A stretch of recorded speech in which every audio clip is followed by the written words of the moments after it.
சக்தி நேயர்களுக்கு வணக்கம். இன்றைய பார்ப்போற்றும் ஆலயம் நிகழ்ச்சியில பன்னாரி மாரியம்மனிடம் மன்னிப்பு கேட்ட வெள்ளைக்காரன் பற்றியும் 5 லட்சம் பேர் பங்கேற்கும் தீமிதி விழாவுடைய மர்மம் பற்றியும் தெரிந்து கொள்ளலாம். தமிழ்நாட்டில் இருக்கக்கூடிய பன்னாரி மாரியம்மன் கோவில் புகழ்பெற்ற புண்ணிய தலம். இந்த திருக்கோவில்ல ஈரோடு மாவட்டம் சத்தியமங்கலத்துல இருந்து மைசூர் போகக்கூடிய பாதையில 12 கிலோமீட்டர் தொலைவுல மேற்கு தொடர்ச்சி மலையுடைய இயற்கை கொஞ்சம் சூழல்ல காட்டு பகுதியில அமைஞ்சிருக்கு. ஆலயம் தெற்கு நோக்கி அமைந்திருக்கு. இந்த பகுதியில கிராம மக்கள் ஆடு மாடுகளை மேய்ச்சிட்டு வர்றது வழக்கம். மேய்ச்சலுக்கு வருகின்ற மாடுகள்ல ஒரு குறிப்பிட்ட நேரத்துல ஒரு மாடு மந்தையிலிருந்து விலகி போய் கொஞ்ச தூரத்துல இருக்கக்கூடிய வேங்கை மரத்துக்கு அடியில இருந்த ஒரு புற்றுக்கு பால் சொரிஞ்சிட்டு வந்துச்சு. பல நாள் இது வழக்கமா நடந்துட்டு வந்துச்சு. மாட்டுடைய மேய்ப்பன் இந்த மாட்டுல பால் கறக்க முயன்ற போது பால் இல்லாததை கண்டு அதிர்ச்சி அடைந்தான். பல நாட்கள் இது போல நடக்கிறதால மாடு மேய்ச்சலுக்கு போன போது அதை பின்தொடர்ந்து போய் நோட்டமிட்டான். மாடு புற்றுக்கு பால் சொருவதை கண்டான்.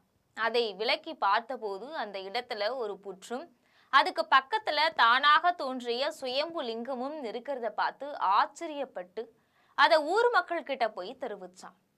மக்கள் திரண்டு வந்து பார்த்தாங்க. அப்போ கூட்டத்துல இருந்த ஒருவருக்கு அருள் வாக்கு வந்து, நான் பன்னாரியம்மன், மக்களுக்கு வழித்துணையாக விளங்குறேன். இந்த இடத்துல தனி கோவில் எழுப்பி பன்னாரியம்மனாக என்னை வழிபடுங்க, உங்களுக்கு நல்லது செய்வேன் அப்படின்னு சொன்னார். உடனே மக்கள் பச்சிலையை பறித்து வந்து அம்மனுக்கு பந்தலிட்டாங்க. அதன் பிறகு ஓலைக்கூரை அமைத்து வழிபட தொடங்கினாங்க.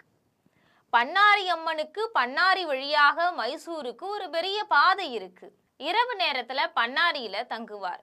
அப்போ ஒருத்தருடைய கனவுல அம்மன் தோன்றி, நான் உங்களுக்கு வழித்துணையாக வந்தேன், உங்களுடைய வியாபாரம் செழிக்கும், கவலை வேண்டாம் அப்படின்னு சொன்னார். கருவறையில கற்சிலையாய் அம்மன் தாமரை பீடத்துல அமர்ந்த கோலத்துல வலப்புறம் இடப்புறம் மேல் 2 கரங்களும் கீழ் 2 கரங்களும் தாங்கி 4 கரங்களோட எழிலார்ந்த கோலத்துல காட்சி தருகிறாள். இடது கீழ்கரத்துல குங்கும கிண்ணம், மேல் கரத்துல சங்கு, வலது கீழ்கரத்துல உடைவாள், மேல் கரத்துல உடுக்கை தாங்கிய கோலத்துடன் காட்சியளிக்கிறார். பிரகாரத்துல மாதேஸ்வரமூர்த்தி, தெப்ப கிணற்று அருகில சருகுமாரியம்மன், வண்டி முனியப்ப சுவாமி தெய்வங்கள் அருள்பாலிக்கிறாங்க. பங்குனி உத்தரத்து அன்னைக்கு 20 நாட்கள் குண்டம் திருவிழா நடக்கும். இதுல சாதி மதம் வித்தியாசம் இல்லாம 5 லட்சம் மக்கள் கலந்துக்கிறாங்க. இந்த தீமிதி விழாவில் பன்னாரியில் இருக்கக்கூடிய காட்டுல இருந்து மரங்கள் வெட்டி கொண்டு வர்றது வழக்கம். கரும்பு என அழைக்கப்படக்கூடிய அந்த மரங்களை வெற்றதுக்கு ஒரு முறை வெள்ளைக்கார காட்டிலாக அதிகாரி தடுத்து விட்டார். இதனால பன்னாரியம்மன் கோவில்ல குண்டம் திருவிழா நடத்த தடங்கல் ஏற்பட்டு திருவிழாவும் தடைபெற்றுச்சு. மக்கள் செய்யறது தெரியாம தவித்து நின்ற போது மரங்களை வெட்ட தடை விதித்த வெள்ளைக்கார அதிகாரிக்கு வாந்தி பேதி ஏற்பட்டது. பதறி போன அதிகாரி தன்னுடைய தவறை உணர்ந்து தேவியை பணிந்து மன்னிப்பு கேட்டு வணங்கினார். தீமிதி விழா நடத்த காட்டுல மரங்களை வெற்றதுக்கு அனுமதி அளித்தார். அதன் பிறகு அம்மன் கோவில் தீர்த்தத்தை உட்கொண்டதும் அவருக்கு ஏற்பட்ட வாந்தி பேதி குணமானது. ஒரு முறை ஆங்கில அதிகாரி ஒருவர் துப்பாக்கி சுட்டு பழக கோவில் சுவரை பயன்படுத்தியதால தொடர்ந்து அவருடைய 2 கண்களும் பார்வை பறி போனது.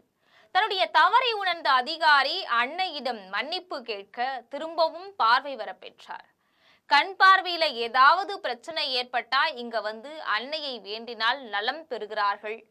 அம்மை தீராத நோய்கள், உடல்நல குறைபாடு நீங்க, திருமண அம்மை தீராத நோய்கள், உடல்நல குறைபாடுகள் நீங்க, திருமண தடை, குழந்தை வரம் வேண்டியும் ஏராளமான பக்தர்கள் அம்மனை வேண்டி அம்மன் தீர்த்தத்தையும் பிரசாதமாக வழங்கப்படும் புற்று மண்ணையும் உட்கொண்டால் அவங்க நினைத்த காரியம் வெற்றிகரமாக நிறைவேறும் அப்படிங்கிறது பக்தர்களுடைய நம்பிக்கையாக இருக்கு. அமாவாசை, செவ்வாய், வெள்ளிக்கிழமைகள்ல பக்தர்கள் கூட்டம் அலை மோதும். தினமும் காலையில 6 மணியிலிருந்து மதியம் 12 மணி வரைக்கும், மாலை 4 மணியிலிருந்து இரவு 9 மணி வரைக்கும் கோவில் திறந்திருக்கும். வேண்டிய வரம் தரும் அன்னையை அனைவரும் வழிபட்டு நலம் பெறுவோம். நன்றி.